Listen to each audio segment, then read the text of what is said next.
Hello, anatomy students. We're going to start investigating bones that you need to know for our axial skeleton practical.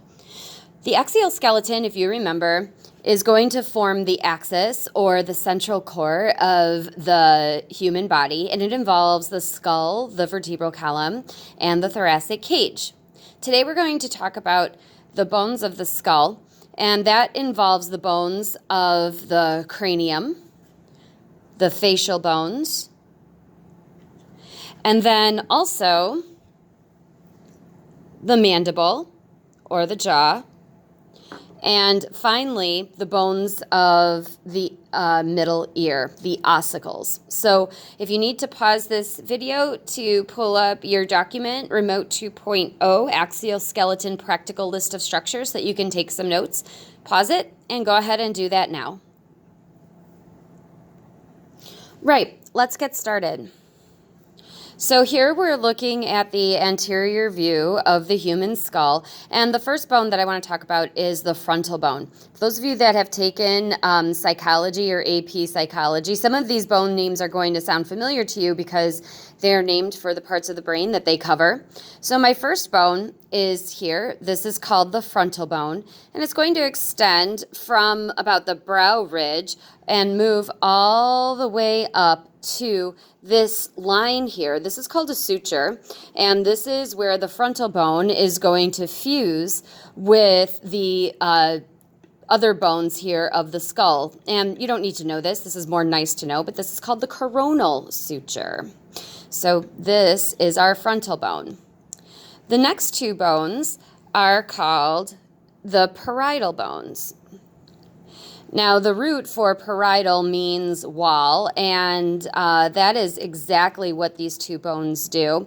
They are separated right down the center by the mid-sagittal suture, and this is a parietal bone here, so it's forming the walls of the cranial vault, and then you have the right parietal bone here. And these are all going to move down to another suture that you see that is going to divide the parietal bone from the next bone. This is called the temporal bone. So here's our left temporal bone. And then as I flip the skull over, here is the right temporal bone. And here again, this is the squamous suture that's going to divide our parietal bone from our temporal bone. So the temporal bones are the bones that are going to be found just kind of where our ears are. And that's one way that you can remember it. When you use your ears to listen to music, one of the qualities of music is the speed or the tempo of that music. So tempo, temporal, and you need to use your ears in order to hear it. So next, let's flip the skull over so that we are looking at the posterior aspect of it. And this entire bone back here, this is called the occipital bone. And it's interesting to see the suture here. The occipital bone is going to ossify in order to meet up with the two parietal bones. And this suture is called the lambdoid suture. It's named for the Greek letter lambda. But this is not the only portion of the occipital bone here. The occipital bone is going to curve all the way down and even go underneath to the very bottom of the skull that we have here. And there are a couple of structures on the bottom of the skull that you need to know. One of the things that are the most prominent is this large hole that you have here. This is called the foramen magnum. The foramen magnum. This is where the spinal cord exits the cranial vault and then enters the vertebral column. And the other structures for you to know are found on either side of the foramen magnum. It's a bump that I have here and here. These are called the occipital condyles. And these two condyles are going to meet up with the very first vertebrae and they're going to rock against each other in order to allow you to nod your head yes. So those are the structures to know for the cranial vault or for the cranium. Okay, so now let's take a look. I'm going to switch skulls here because this one doesn't open, but I want to take a look at the floor of the skull or the base of the skull.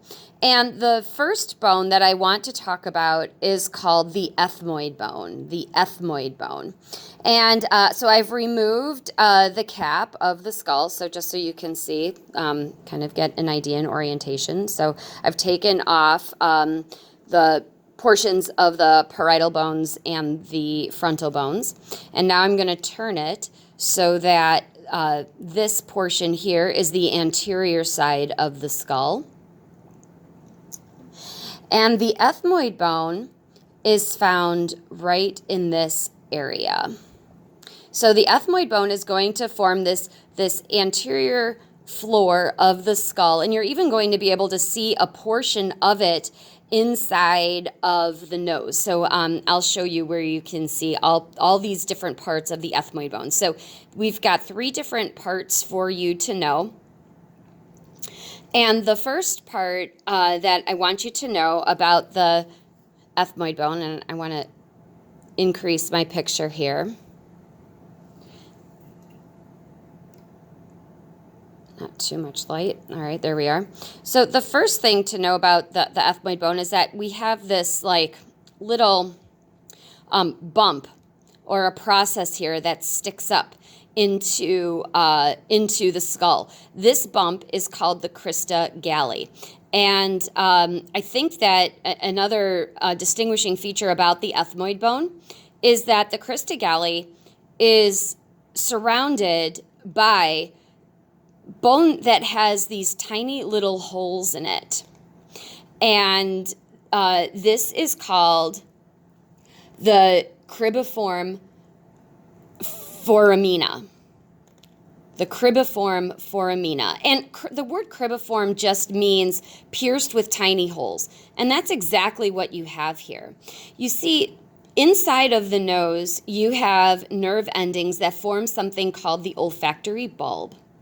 And the axons of those neurons are going to enter the brain through these tiny little holes here of the cribiform foramina.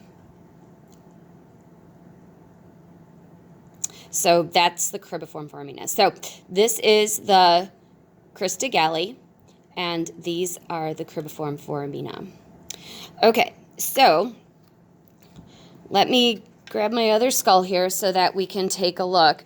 So now we're again looking at the anterior portion of our skull, and I do want to just zoom back out a little bit. There we are. And so you're going to be able to see a portion of the ethmoid bone also in the nose. So a portion of the ethmoid bone is going to form the nasal septum. So the nasal septum is this bone here that is going to divide the nostrils or the nares. And this top portion here of the bone, this is called the perpendicular plate of the ethmoid bone. Now, there are other parts of the ethmoid bone that you can see inside the nose also, but those are not ones that you need to know for this practical, so I'm not going to go over that, but just, again, a nice to know kind of little thing. So that is the ethmoid bone. So the ethmoid bone is one of the bones that's going to form the floor of our skull, and then you can also see a portion of it here in the nose or in the nasal cavity. A portion of the ethmoid bone is also going to be found on the medial aspect of the eye socket. And let me see if I can adjust the light a little bit more here. There we go. Okay. So there's a little ditch here. This is not the ethmoid bone. This is a different bone called the lacrimal bone, and I'll talk about that in a little bit. But behind that, or posterior to it, here, this is another portion of the ethmoid bone. So the ethmoid bone is kind of forming the very back part of the nasal cavity, and you're able to see parts of the ethmoid bone in the medial aspect of the eye socket, even on the other side too.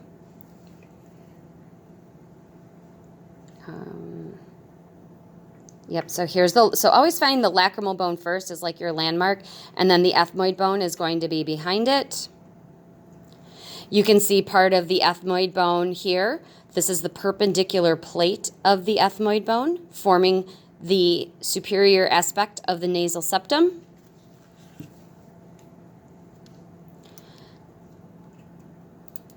And then you can see more of the ethmoid bone on the floor of the cranium.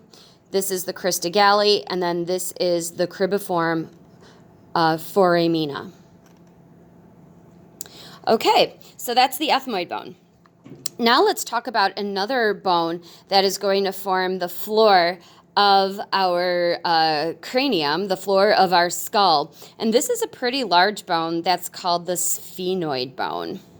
And we're going to be able to see the sphenoid bone again through the eyes on the sides of the skull, but also on the inside of the skull. So the body of the sphenoid bone is here in the center. And then it has these curves that come off each side of the body on top and then here on the bottom. And it kind of looks like a bat or some kind of bird or something like that. And then it's punctuated by these holes that we have here. These are passages for cranial nerves to go through.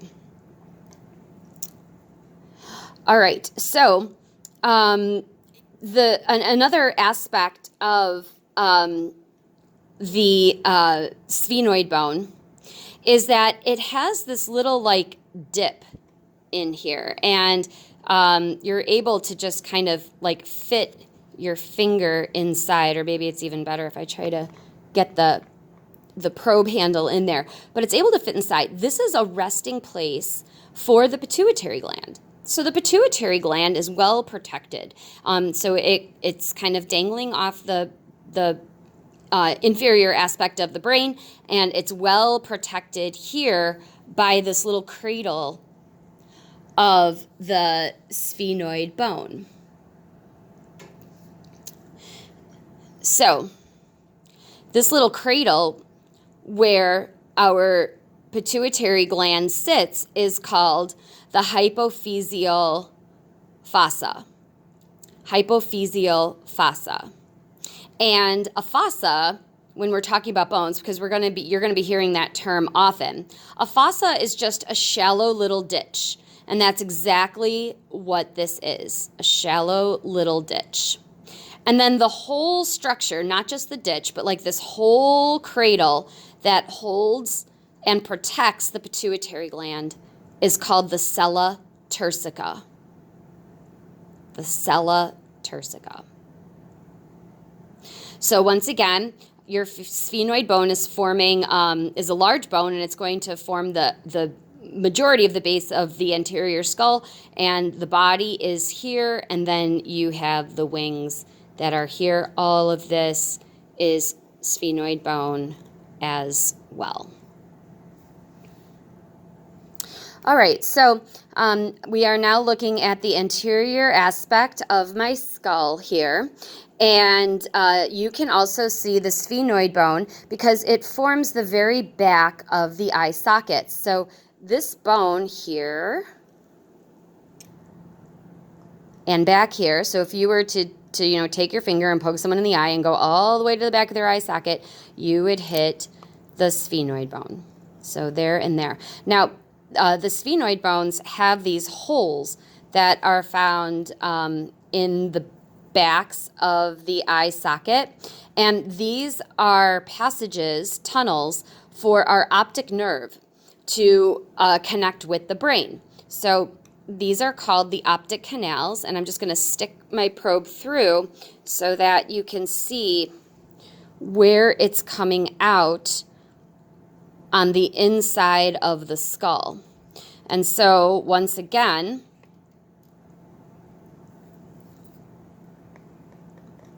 these holes here, oh wait, hold on. This hole here, like kind of over off to the side, this is the optic canal. This is the optic canal. And again, if I put my probe through, you're able to see where that probe is actually coming out. So that hole in the sphenoid bone is called the optic canal. It's going to allow for the nerve, the optic nerve, to connect your eye to the brain. All right, the last place where you're going to see the sphenoid bone, again, I need to try and get some contrast here,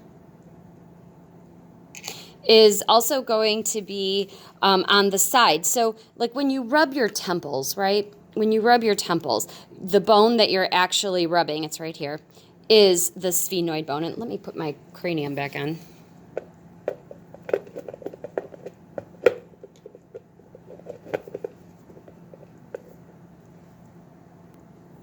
Okay, there we go. So now we are looking at the lateral view of the skull, and I'm just going to move this out of the way so that we can see.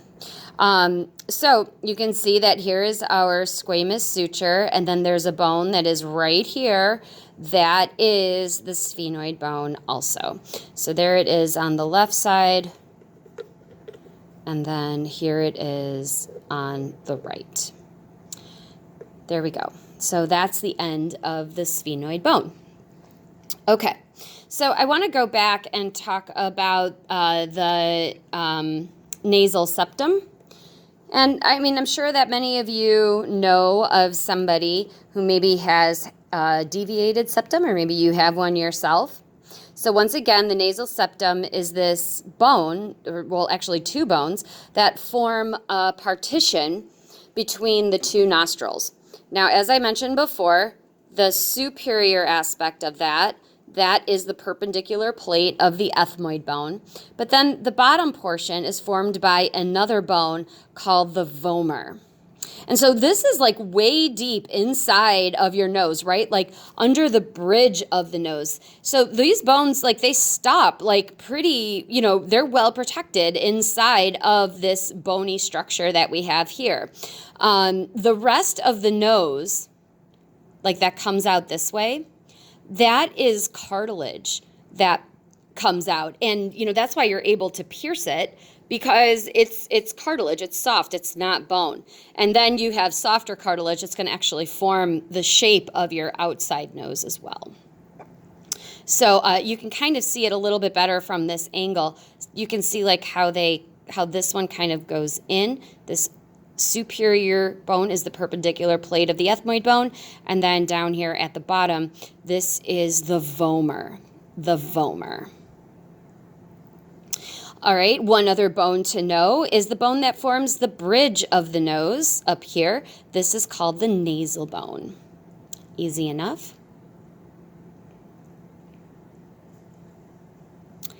And then the bone that is found in the corners of the eyes, and I've mentioned it before when we were looking at the ethmoid bone. So here's the medial corner, the medial aspect of the eye socket, and you can see that there's a bone here that has this little ditch in it. And it's the same over here on the other side as well. This is the lacrimal bone. And it's got this little ditch here in order to accommodate a duct called the lacrimal duct. And the lacrimal duct, I mean, again, it's made of soft tissue, and it's going to connect the eye with the nose. And, your eyes are creating tears all the time, but the tears need somewhere to go. Otherwise, they would just fall out of our eyes, and we would appear to be crying all the time.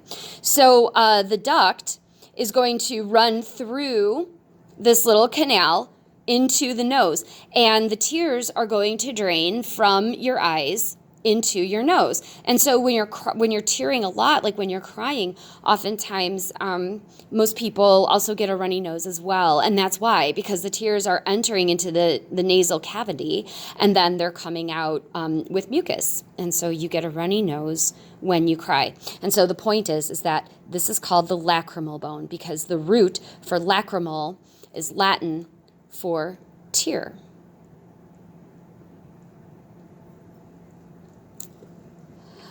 Okay, only a couple more bones that we have to talk about on the skull. The next bone that I wanted to talk about is the zygomatic bone and the zygomatic arch. The zygomatic bone, and I'm going to use a different skull here. Our zygomatic bone, come on. There we go. Focus. There we go.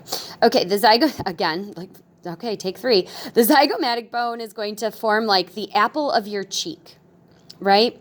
So this is your zygomatic bone here and then here. And you can see like I'm even holding something over on this side. What I'm holding is called the zygomatic arch or the zygomatic process. And so here is our zygomatic bone. And then this arch, you can see that it's kind of coming away from the actual bone. Like it's not attached, like this is not filled in. But this here is the zygomatic arch. And this all together is going to give you like a prominent cheek.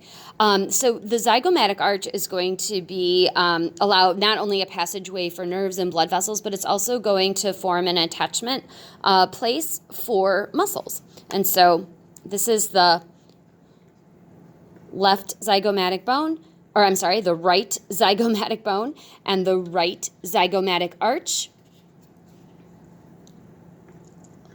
Left zygomatic bone, left zygomatic arch. Okay, and then the next bone is the upper jawbone, and that is the maxilla. The maxilla. And I like to think of this as the mustache bone. And so I just remember it as Max has a mustache, because this is where a mustache would grow if we had skin on the skull. So Max has a mustache. Okay, so let's move on to another portion of the temporal bone. So once again, our temporal bone is here on the side, but part of the temporal bone is this hole that we have here. This is called the external auditory meatus. So this is a hole that is going to move into the ear. And inside of here, we have the middle ear. The middle ear is going to contain 3 very tiny bones that are called ossicles. So let me try and get some light. Let's try and get this focused so that you can see them. There we go. So this is to scale. So this is how tiny they are. We have 3 ossicles in the middle ear, and basically what happens is this. Sound enters the ear, it vibrates the eardrum, and the eardrum is connected to the first of the ossicles. This is called the malleus. And the malleus is going to connect this one is actually upside down. We can kind of flip it over there. So the malleus here is connected to our eardrum, and then, or tympanic membrane, if we're being anatomically correct. And then this portion here, when the tympanic membrane vibrates, the malleus vibrates, and the malleus is going to vibrate against the incus. And then the incus is going to vibrate against the stapes. And then the stapes is going to vibrate against the cochlea, which is found in the inner ear. And then the actual organ of hearing is found inside of that cochlea. So once again, we have the malleus, the incus, and the stapes. The common terms for these, which I do not want you to use on the practical, are the hammer, the anvil, and the stirrup. So malleus, remember like from chemistry, things that you can hit with a hammer and change their shape. Those are malleable. So this is the malleus, Latin for hammer. Incus, this is an anvil. So if you've ever watched Bugs Bunny cartoons, Wile E. Coyote always tries to drop an anvil on the Roadrunner, but never succeeds. And then finally, this last one looks like the stirrup on a horse's saddle. But the technical term for it is called the stapes. So malleus, incus, stapes. So this is the one that's closest to the external ear. This one is in the middle, and then this one is closest to the inner ear. Okay. The next bone I want to talk about is the lower jaw. This is called the mandible. The mandible. And there are a couple of different portions of the mandible that I would like you to know. First of all, the body of the mandible comes all the way across like so. So this is the body of the mandible. Now, if I turn the mandible over to its side, you'll see that there's a pretty wide arm that you have here. This is called the ramus. The ramus. And here it is on the other side, the ramus. Now, where the ramus and the body meet is this bendy portion here. This is called the angle of the mandible. The angle. And where the mandible attaches to the skull, we have two processes that I would like you to know. The first is called the mandibular condyle, and that's this rounded portion that is going to connect with the skull itself to form the temporal mandibular joint. And then this process here is called the coronoid process. And then it's here on the other side also. And the dip or the notch that forms in between them, this is called the mandibular notch. And that's all that I would like you to know for the mandible. Okay. Okay, so one more bone that I would like you to know with regard to the axial skeleton is a bone that is called the hyoid bone. Now, the hyoid bone, oh no, I broke his jaw. The hyoid bone, you could probably see it best from the side, is right here. It's the only bone that does not directly articulate with any other bone in the body.